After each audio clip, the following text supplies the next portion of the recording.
Oi pessoal, tudo bem com vocês? Na opinião de vocês, o que leva uma pessoa a mudar as crenças, radicalmente? De repente você está passeando numa praia, em algum lugar, e você encontra uma pessoa que você conhece há muito tempo, e aí numa conversa, né, no desenrolar da conversa, você descobre que ela simplesmente mudou, que ela é outra pessoa, você não reconhece mais. Na opinião de vocês, o que leva uma pessoa a mudar as crenças, a mudar completamente, como se fosse outra?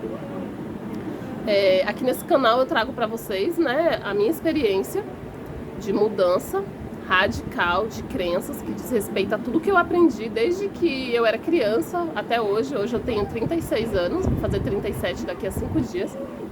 E eu tava refletindo sobre isso hoje. O que leva uma pessoa a mudar as crenças, né? Por que as pessoas mudam?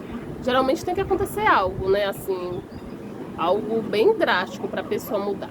No meu caso, eu sempre tive muitas dúvidas, né, com relação a tudo que eu aprendi quando eu era criança, tipo Deus, o inferno, o céu. Eu sempre achei muito estranho essa história, né, que eu aprendi, de que Deus estava lá no céu, eu aqui na terra, que eu tinha sido colocada aqui, né, que eu era fruto de um pecado, que eu nem sabia, mas enfim, eu era fruto de um pecado, de Adão e Eva, então eu já nasci em pecado. Eva comeu uma maçã, deu pro Adão, e essa historinha, né, que todo mundo escuta quando é criança, e conforme vai crescendo a gente vai assimilando isso e trazendo isso pra vida da gente em todas as áreas, né, que a gente vai colher, vai trabalhar, vai sobreviver do fruto do suor do rosto por conta de um pecado lá de trás, que a gente não fazia nem ideia, enfim, essa historinha aí que todo mundo conta, né, que as pessoas contam para as outras, e assim foi passando de geração em geração. E eu sempre questionei, né? Eu nunca achei. Lá no fundo, lá dentro de mim, eu sabia que existia algo mais. Lá no profundo do meu ser. Mas aí as distrações, né, da Matrix, desse mundo que a gente vive, acaba tirando a gente do foco. Então eu fui vivendo, né? Fui tendo as minhas próprias experiências com relação a religiões. Eu busquei em várias. Quando eu tinha 17 anos, eu engravidei da minha filha mais velha. Ela nasceu e é autista. Então, assim, foi uma época, assim, muito difícil pra mim. Foi uma época, assim, que eu me vi, tipo, jogada no mundo. Eu só não virei ateu, nem entendo porquê, mas eu acho que naquela época, eu virei ateu porque eu não acreditava em Deus. Porque eu pensava, falava, nossa, mas como que pode existir um Deus amoroso, maravilhoso e permitindo uma situação dessas, né? Permitindo que eu passe por isso.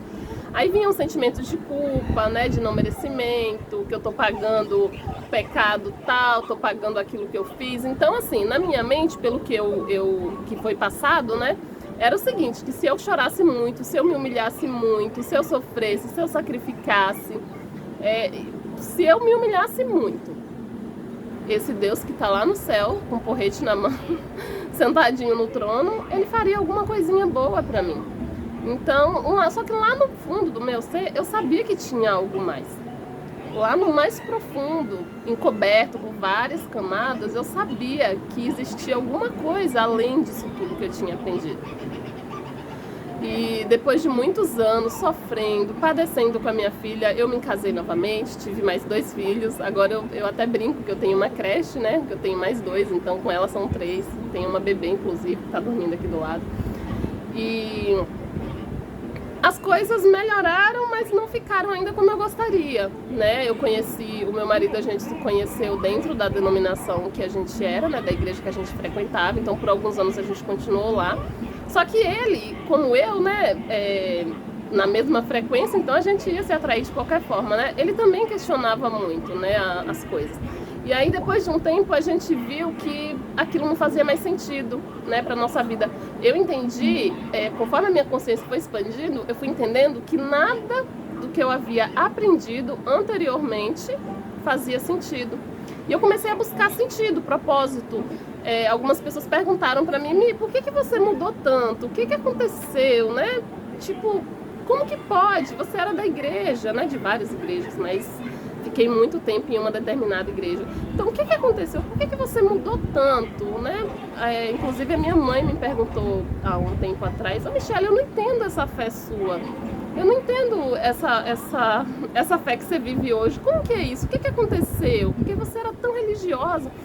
E assim, muitas pessoas realmente, quando a gente está coberto pelo ego, né, pela essa nossa vivência aqui, essa nossa experiência, é como uma cebola, né? Vai cobrindo, são várias camadas. Quando a gente está coberto, realmente a gente não vai entender, a gente não vai ver nem na nossa vida, nem na vida da outra pessoa. E eu, no decorrer com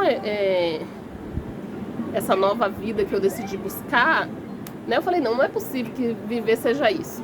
Sabe? Eu falei, não, tem que ter algo mais. Então eu comecei a estudar, uma coisa foi levando a outra, eu descobri o autoconhecimento, e uma coisa foi levando a outra, e eu comecei a buscar minhas próprias respostas. Eu até comento, né, bastante com meu marido, que eu tô numa fase assim que eu não busco respostas de ninguém. Eu consegui chegar no nível de consciência que eu consigo obter as minhas próprias respostas. Isso para tudo que acontece na minha vida, as coisas que já aconteceram e as que acontecem atualmente. O principal fator assim, determinante que me fez radicalizar e querer mudar tudo foi no momento, isso deve ter uns 6 meses, no momento que eu entendi que dentro de mim existia uma centelha divina, como se fosse uma fagulha de luz de Deus. Nesse momento, quando eu entendi isso diante de estudar, né, de meditar, de orar, de falar muito com Deus, quando eu entendi que dentro de mim existia esse Deus criador que fez tudo que eu tô vendo, né, criou todas as coisas, criou todos os seres. Quando eu entendi que dentro de mim existia, eu falei, não, mas espera aí, se existe, eu preciso descobrir. Não tem como eu ficar sabendo de algo que as pessoas falam, porque falar por falar, eu escutei a vida inteira as pessoas falando que Deus era isso, que Deus era aquilo, que Deus é assim, que Deus é assado. Então eu pensei e falei, não, eu quero ter uma experiência real, eu quero saber se isso é verdade. Então eu fui buscar, tô, né, nessa busca, só que eu encontrei. E a partir do momento que você encontra a luz, tudo se ilumina. Quando você chega numa consciência que Deus está dentro de você, e que tudo que você está vivendo aqui é uma experiência humana, né? É ele individualizado em você, vivendo uma experiência humana e criando. Aí as pessoas se perguntam, não, mas isso não é possível. Como que pode uma pessoa criar situações tão difíceis? Como que eu posso criar uma doença para o meu corpo? Como que eu pude criar um acidente, né? Ou situações tão desagradáveis? Quando você começa a se questionar e você entende que você é Deus e que você é um co-criador, porque Deus é o criador. Se eu sou uma fagulha, né, uma centelha divina desse Deus criador, eu também crio, só que eu vou criar com base na minha consciência. Então a minha consciência é a porta de entrada que cria todas as coisas. Se eu deixo a minha consciência com a porta aberta para mágoas, ressentimentos, fofoca, né, ficar falando da vida alheia, julgamentos, julgar a outra pessoa o tempo inteiro, que ela fez isso, que ela fez aquilo, que ela não foi legal, que ela podia ter feito isso, que eu sou a coitadinha porque outra pessoa fez mal pra mim. Quando eu deixo a porta da minha consciência aberta, tudo que entra nela, a minha consciência é como uma árvore, e tudo que entra nela vai frutificar. Ela é um jardim. É o melhor exemplo, a nossa consciência é um jardim. Então tudo que você plantar vai nascer. Sejam árvores boas, sejam árvores ruins. Tudo que você plantar na sua consciência vai nascer. Então, o que eu decidi fazer, né? O que eu decidi fazer com a minha vida? Isso é uma experiência pessoal minha. Eu decidi, a partir de um certo momento, que a minha consciência era o meu céu. E que eu não deixaria passar por ela nada, absolutamente nada que pudesse germinar algo que eu não quisesse colher. Então, por exemplo, antes eu amava assistir notícias. Eu assistia vários jornais contando que estupraram, mataram, cortaram, esquartejaram. Então, assim, eu assistia, sabe, aquilo, eu gostava de estar por dentro de todas as tragédias que aconteciam no mundo. Eu era a Michelle da tragédia, eu gostava de ver, sabe, de saber o que estava acontecendo. O que eu decidi fazer? Eu decidi cuidar da minha consciência para que aquelas situações tristes, elas não venham a frutificar no meu jardim outras situações tão tristes quanto aquelas. Então, quando alguém comenta comigo, nossa, você ficou sabendo da guerra? Bombardearam lá, matou, sei lá, 1 milhão de pessoas lá no hospital. O que eu penso? Eu olho eu imagino, né, a cena, porque a nossa mente ela é fotográfica. Quando alguém fala alguma coisa, automaticamente você já vê a cena. Eu imagino e eu mando luz e amor para aquela situação. Eu não julgo, eu não me coloco lá, eu não julgo quem está me contando, eu apenas emano amor e eu tento blindar o máximo que eu posso a minha consciência, né, que é a porta. É como se a pessoa estivesse do lado de fora e eu do lado de dentro, e a minha consciência é a porta. Então, eu não deixo que aquela pessoa com aquela informação passe pela minha porta. Então, eu não permito. Eu já mudo de assunto, eu já pergunto de algo bom, falo, nossa, você ficou sabendo disso, que legal que aconteceu, olha só isso que aconteceu, nossa, fulano tá indo tão bem, né, as coisas estão dando certo pra ele. Então, assim, eu já mudo, ou tento ver algo bonito, falo, nossa, olha aquela árvore que linda que tá. Então, assim, eu já mudo de assunto. De início as pessoas podem achar estranho, né? Porque antes eu gostava de comentar, de estar sempre por dentro de tudo que acontecia. Era uma fofoqueirinha nata, adorava uma fofoca, saber dos babados, encontrava com as amigas, inclusive com meu marido.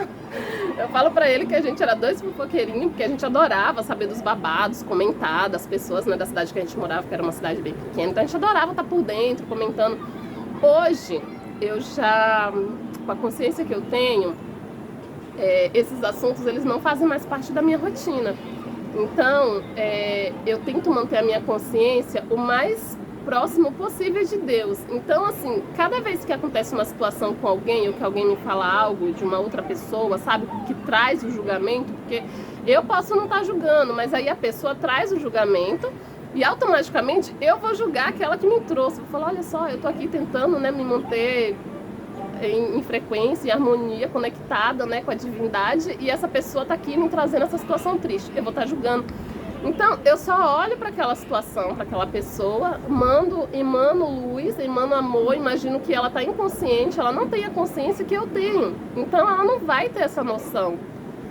Eu só emano amor, luz, mudo de assunto. Às vezes é difícil as pessoas entenderem quando a gente muda de assunto, eu tento. Mudo de assunto. Quando eu não consigo mudar de assunto de forma alguma, eu tento encontrar algo positivo dentro de cada coisa que alguém me fala de uma outra pessoa. Ai, fulano sofreu um acidente, né? Bateu o carro e tal, que aconteceu recentemente, né, na minha família. Ai, fulano bateu o carro, não sei o que e tal, aconteceu isso, ele bateu, teve, o gasto ficou X e tal. Aí eu pensei, né, num momento, falei, olha só, né, uma notícia querendo entrar pela minha consciência, na minha porta, que é o meu céu, o meu paraíso, eu não vou deixar. Então eu automaticamente, né, eu nem percebi, quando eu vi, já estava no automático, eu já estava respondendo, falando assim, nossa, mas que bênção, né, ele não se machucou. Foi guardado pelos anjos, pelos mentores, Deus estava lá protegendo, olha só, ele não se machucou, as pessoas que foram, né, atingidas pelo carro dele não se machucou. Falei, nossa, mas que bênção, né, fiquei muito feliz porque ele não se machucou. Enquanto a outra pessoa estava comentando, tipo, nossa, foi assim, foi ruim e tal, eu trouxe para a luz da consciência, ele não se machucou, né, ele estava protegido. As pessoas que foram atingidas pelo carro não se machucaram, né, que coisa boa.